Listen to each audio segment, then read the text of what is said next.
Finally, something parkgoers have been asking for since Superman the Escape was converted to Superman Escape from Krypton back in 2011. That is, putting one of the two sides facing forwards.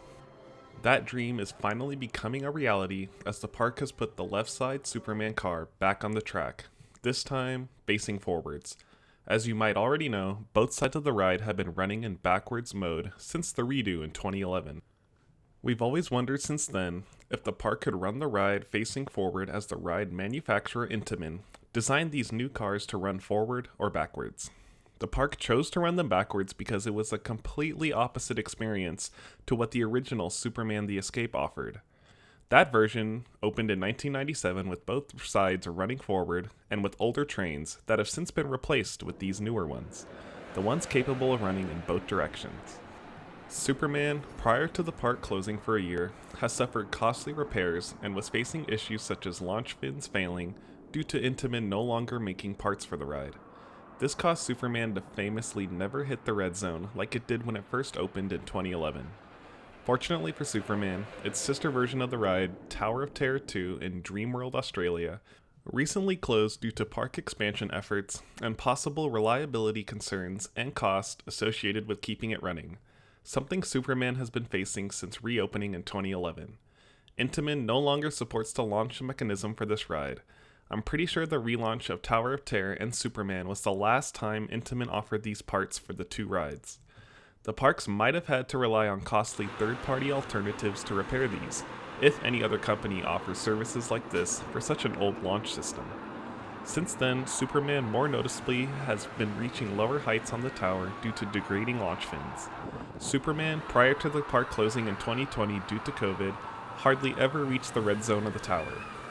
At first, we thought it was the park reducing the power for the sake of lower operational cost, but we now know that isn't accurate. With the closure of Dreamland's Tower of Terror, they agreed to send the parts of the ride, most notably the launch fins, over to Six Flags Magic Mountain. This was a smart move by the park, and it shows their current commitment to maintain the unique launch coaster they have for the foreseeable future.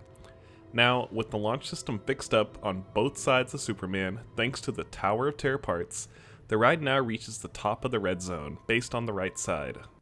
Some riders even report feeling the runoff magnets at the top that prevent you from going too far up.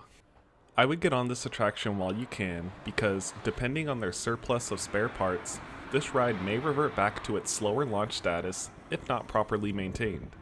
I wonder if this will be more costly to the park due to the power this ride consumes. There's been saying in the past that this ride specifically consumes a lot of power, leading to higher operational cost compared to other attractions. This leads to the reason the park would typically run only one side of the coaster throughout most of an operating year. The only time they would run both sides would normally be during the summer, or any time the park was busy. Now that both cars offer different experiences, the park is essentially obligated to run both sides. Not sure how this will play on operating costs for the park, or if on some slow days they just pick one side to run. Then there's the stress on the tower from running both sides, and breakdowns caused on Lex Luthor, possibly from the sheer amount of vibrations on the tower. Typically when both sides are open, the park will wait until the other side has come down before sending the other up. They only launch both at the same time during media events such as the opening of Lex Luthor. The future of Superman remains uncertain. The closing of Tower of Terror helped this ride operate at its potential for a few more years, but what happens after it goes back to the Blue Zone launches is uncertain. With only two versions of this ride built, now only one, finding parts is going to be costly. The biggest problem, the outdated launch system, is the biggest factor. A potential solution to this would be to convert it to a more modern launch system, such as those found on newer Intamin coasters, possibly changing the underside of the Superman cars to match the new system.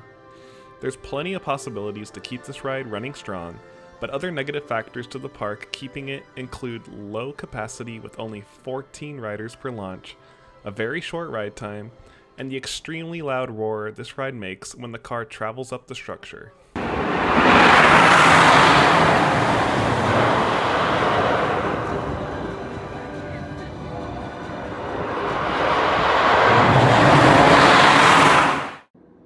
Again, the park seems committed to maintaining the ride, So you should try to get on it right now, and when the forward side opens, to experience it in its full glory.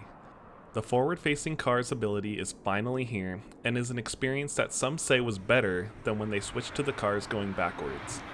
Well, that's all for this update. Thank you for watching, and we'll be sure to report back on the opening of the forward side. Make sure you check it out because Superman is now the only coaster of its kind in the world, and it sits alongside many other record-breaking coasters at Six Flags Magic Mountain.